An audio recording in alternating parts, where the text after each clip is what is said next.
ये कहानी एक ऐसे लड़के की है जो अकेलेपन में अपने सबसे बड़े डर से टकरा गया। नाम था रवि। रवि शहर में अकेला रहता था। कॉलेज की पढ़ाई के लिए उसने एक पुरानी और सस्ती बिल्डिंग में फ्लैट किराए पर लिया था।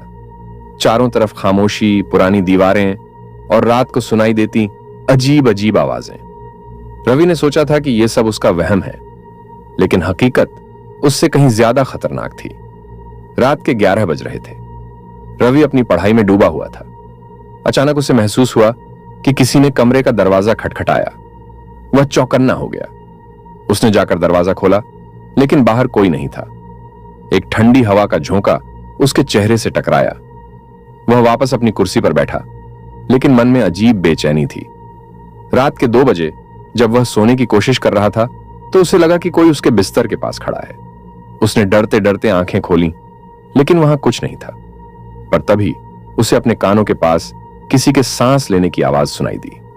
उसका शरीर कांपने लगा। उसने तुरंत लाइट ऑन की, पर कमरे में कोई नहीं था। अगले दिन रवि ने अपने दोस्तों से इस बारे में बात की।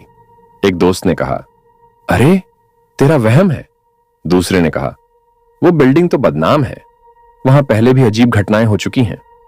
रवि हंसकर बात टाल गया, लेकिन अंदर ही अंदर वह डर रहा था। रात फिर आई। इस बार रवि ने तय किया कि वह जागते हुए पूरी रात बिताएगा। वह किताब पढ़ने लगा। तभी अचानक लाइट बंद हो गई।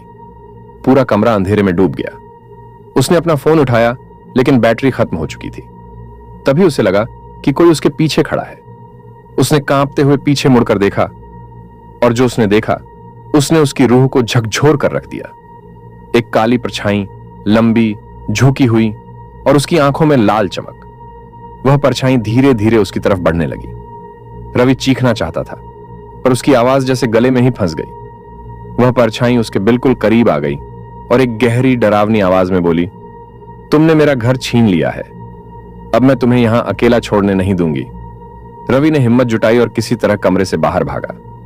वह बिल्डिंग से बाहर निकला, लेकिन उसे एहसास हुआ कि वह जहां भी जाता वही परछाई उसका पीछा करती। उसने समझ लिया था कि अब वह कभी अकेला नहीं रहेगा, क्योंकि वह परछाई हमेशा उसके साथ होगी। और आज यह कहानी सुनाते हुए भी मुझे ऐसा लगता है कि वो परछाई यहीं कहीं है, तुम्हारे पास।